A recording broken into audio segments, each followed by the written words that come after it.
Bonjour tout le monde, on se retrouve pour une nouvelle série de tutos sur le JavaScript. Donc je vais mettre dans les titres des vidéos, je pense, jQuery, mais en fait, ça sera vraiment une série de tutos sur le JavaScript en général, et on sera amené à beaucoup utiliser la librairie jQuery. Donc voilà, ça c'est pour la petite précision. Euh, du coup, première chose à faire, c'est aller chercher le jQuery. Donc pour ça, vous pouvez aller sur le site https://jquery.com et vous allez sur Download. Donc là, vous avez deux possibilités. Soit vous faites un clic droit, enregistrer la cible du lien sous, et vous téléchargez le fichier. Soit vous pouvez cliquer dessus directement, faire un CTRL-A, CTRL-C, et aller le coller dans votre fichier que vous appellerez par exemple jQuery.js. Voilà, donc vous le collez là-dedans.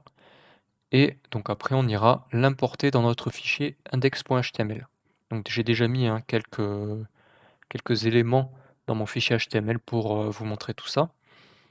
Donc pour insérer le jQuery.js dans votre HTML, on utilise la balise script et donc on fait un src, le nom de notre fichier, et enfin c'est plus le chemin de votre fichier, mais vu que là il se trouve exactement au même endroit, hein, si je regarde jQuery, vous voyez, se trouve dans le même dossier, mais si par exemple je crée un dossier que j'appelle JavaScript, il faudra que je précise JavaScript slash jQuery.js. Donc c'est vraiment le chemin qu'il faut mettre.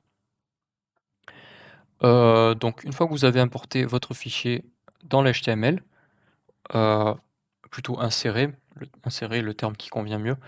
Une fois que vous avez inséré le fichier jQuery.js, vous pouvez l'utiliser, dans votre HTML ou alors dans un autre fichier JavaScript, pardon.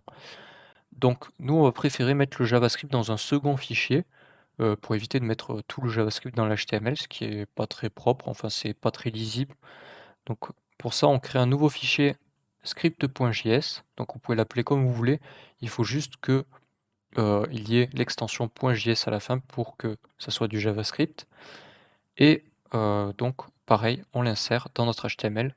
Donc vous voyez script src script.js. Donc une fois que c'est fait, on va revenir là-dedans. Et donc on peut voir, j'ai déjà mis quelques petites choses. J'ai mis $document.ready function console.log page chargée. Donc qu'est-ce qui va se passer quand je fais ça? Lorsque le document est chargé, eh ben, j'affiche dans la console du navigateur page chargée. Donc en fait, ce que vous voyez là, $document.readyFunction, c'est ce qui va s'exécuter, tout ce qui se trouve entre les accolades là-dedans, va s'exécuter lorsque la page aura fini de charger. Donc petit point très important, le JavaScript se charge au chargement de la page. Donc c'est pas quelque chose qui est chargé comme WebSocket ou de l'Ajax ou j'en sais rien. C'est vraiment quelque chose qui est chargé, si vous l'insérez de cette façon-là, hein, bien sûr, si vous l'insérez avec une balise script, votre fichier JavaScript est chargé, en fait, en même temps que l'HTML ou alors juste après. Ce qui fait que à chaque fois que vous allez modifier votre fichier JavaScript, il faudra actualiser la page. Donc alors là, je l'ai pas encore mis, donc on va prendre le fichier index.html ou index.php si vous faites du PHP et on le déplace dans le navigateur. Donc ça évite de rentrer, le chemin. Donc une fois que ça c'est fait, on va pouvoir modifier notre JavaScript et donc à chaque modification du JavaScript, il faudra faire une actualisation de la page. Très important. Voilà. Donc là, qu'est-ce qui va se passer? Comme je vous l'ai dit, quand la page sera chargée, les instructions qui sont là vont s'exécuter. Donc là, j'ai fait un console.log page chargée.